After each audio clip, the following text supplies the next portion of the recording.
Hernia basically आप इस तरीके से समझ सकते हैं कि हर्निया एक पेट की दीवार में डिफेक्ट है। 80 to 90% जो हमारे केसेस होते हैं वो दूरबीन के द्वारा हो जाते हैं। हर्निया महिला और पुरुष दोनों में से किसी को भी हो सकता है। खासकर ये उनमें भी देखा जाता है जो लोग स्मोकिंग करते हैं ज़्यादा।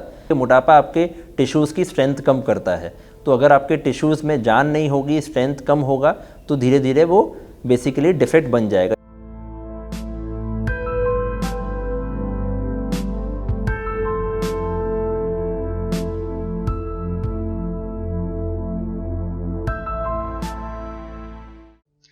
हेलो फ्रेंड्स, मैं दीपा मेहता एक बार फिर स्वागत करती हूँ आपका फोकस चैनल के बॉडी क्लॉक प्रोग्राम में।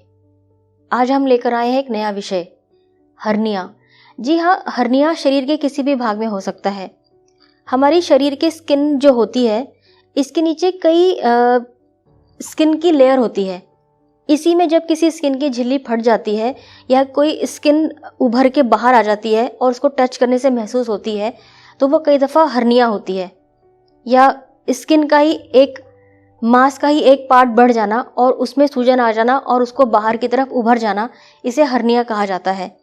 अगर समय रहते हर्निया का ट्रीटमेंट करा लिया जाए तो हम कई सारी परेशानियों से बच सकते हैं। वरना इसमें खाना पचने में, चलने फिरने में, उठने बैठने में दिक्कत होती है, भारी वज़न उठाने में दिक्कत होती है। इसका ट्रीटमेंट मेडिसिन से और सर्जरी से किया जाता है। अगर समय पे इसकी सर्जरी की जाए तो हर्निया जैसी प्रॉब्लम से आप छुटकारा पा सकते हैं। हेलो फ्रेंड्स, मेरा नाम डॉक्टर अरुण भारद्वाज है और मैं हेड ऑफ़ द डिपार्टमेंट हूँ जनरल लैप्रोस्कोपिक बेरियाट्रिक और GI surgery, Primus hospital Chanakyapuri से।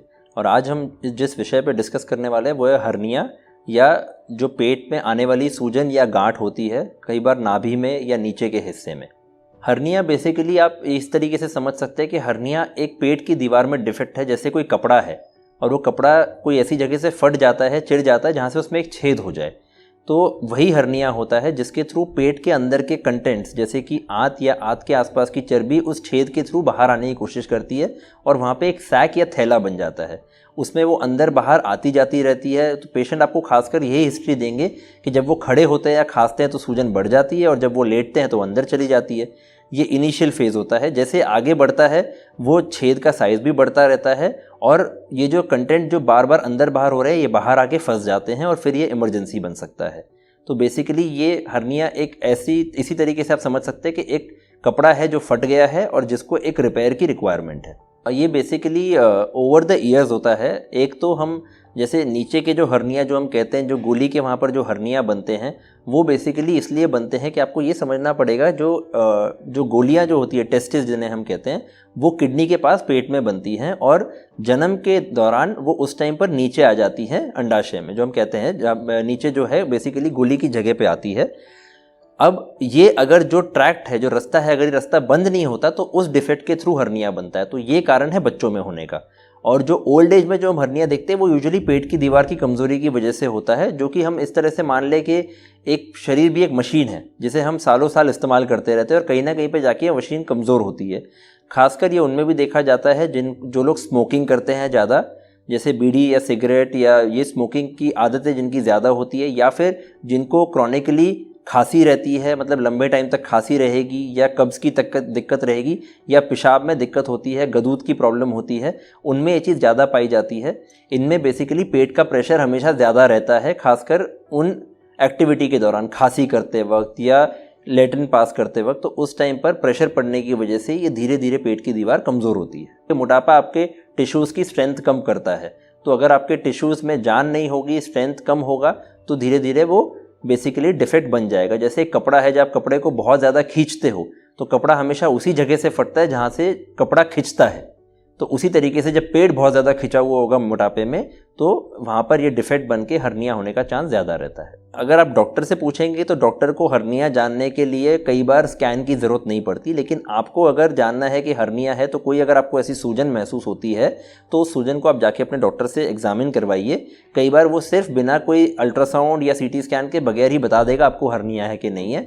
इन केस कोई डाउट होता है तो फिर वो आगे टेस्ट करवा लेते हैं, जो हम रेडियोलॉजिकल टेस्ट कहते हैं, जैसे कि अल्ट्रासाउंड या पेट का सीटी स्कैन या एमआरआई अगर उसकी ज़रूरत पड़ती है तो डॉक्टर फिर वो भी करा के उस चीज़ को कंफर्म करते हैं। हर्निया महिला और पुरुष दोनों में से किसी को भी हो सकता है, लेकिन जो अलग अलग हर्नियाज होते हैं, नाभि का हर्निया हो गया, नीचे गोलियों का हर्निया हो गया, ये गोलियों का हर्निया ज़्यादा आप पुरुषों में ज़्यादा देखोगे और नाभि का हर्निया जो है वो महिलाओं में ज़्यादा पाया जाता है। तो बेसिकली हर्निया हो तो किसी में भी सकता है, लेकिन कौन सा हर्निया किस में ज़्यादा होने के चांस है वो बेसिकली थोड़े से अंतर आ सकता है उसमें महिला और पुरुष के हिसाब से। कई तरीके की तकनीक होती है, या तो चीरे वाला ऑपरेशन हो सकता है जो पहले होता था, आज भी हम करते हैं कई बार जब अगर हर्निया फंसा हुआ हो और उसमें हम दूरबीन का ऑपरेशन नहीं कर सकते, पर 80 to 90% जो हमारे केसेस होते हैं वो दूरबीन के द्वारा हो जाते हैं, जिसके अंदर ऑपरेशन दूरबीन से सरल तरीके से हो जाता है और सब ठीक है तो पेशेंट 1 से 2 दिन में घर भी चला जाता है। छोटे छोटे कुछ कट्स लगते हैं आधे आधे 1-1 सेंटीमीटर के, जो बाद में नज़र भी नहीं आते।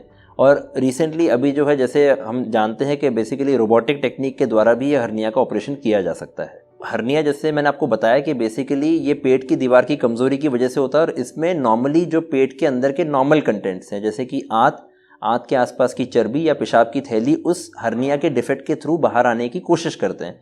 तो क्योंकि ये नॉर्मल कंटेंट्स हैं, हम ऑपरेशन के दौरान इन कंटेंट्स को पेट के अंदर पहुंचा देते हैं और फिर जो डिफेक्ट है उस डिफेक्ट को टाके द्वारा या जाली लगा के, जैसे हम मैश कहते हैं, मैश लगा के हम उसे रीइंफोर्स करते हैं।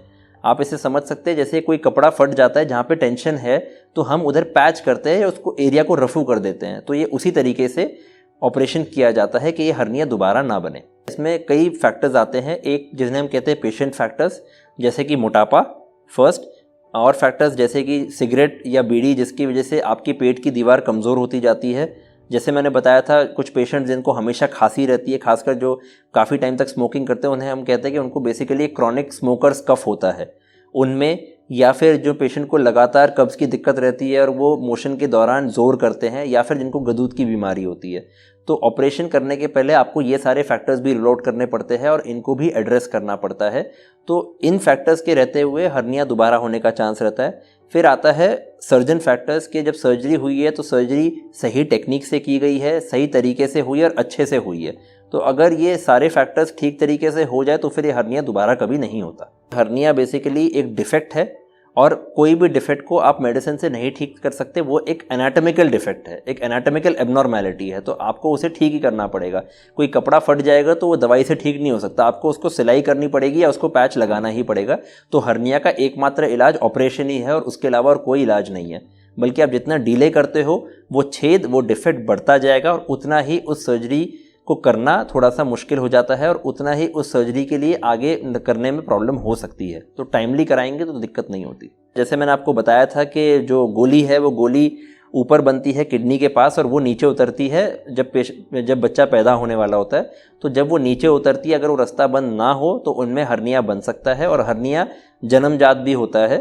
कई बार आप ऑपरेशन उसका बाद में करते हो, क्योंकि उस टाइम पे जब बच्चा इतना छोटा होता है तो उस टाइम पे ऑपरेशन सरल नहीं होता, लेकिन कई हर्निया ऐसे जन्मजाती होते हैं और ये हर्निया कई बार आपको जन्म से हल्के फुल्के होते हैं और धीरे धीरे बढ़ते बढ़ते आपको 15 साल या 20 साल या 25 साल की उम्र में जाके पता चलते हैं।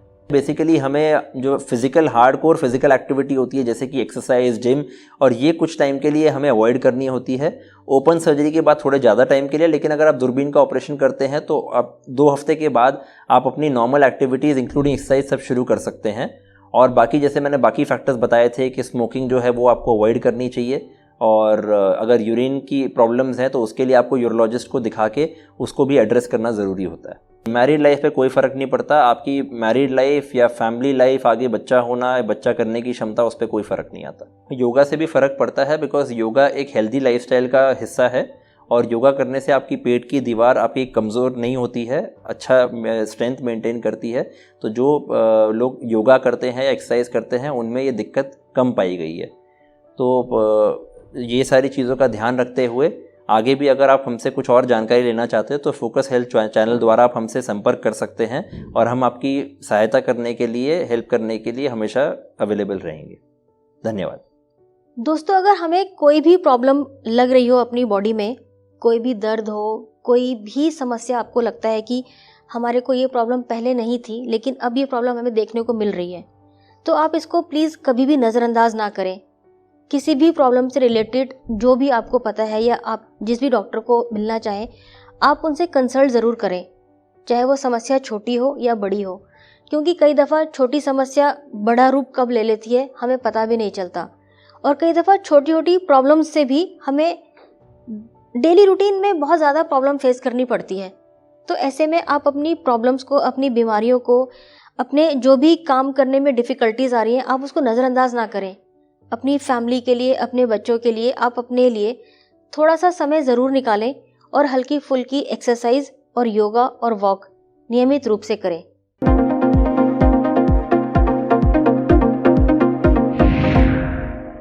सेहत से जुड़ी ज़्यादा से ज़्यादा जानकारी हासिल करने के लिए देखते रहिए फोकस हेल्थ चैनल।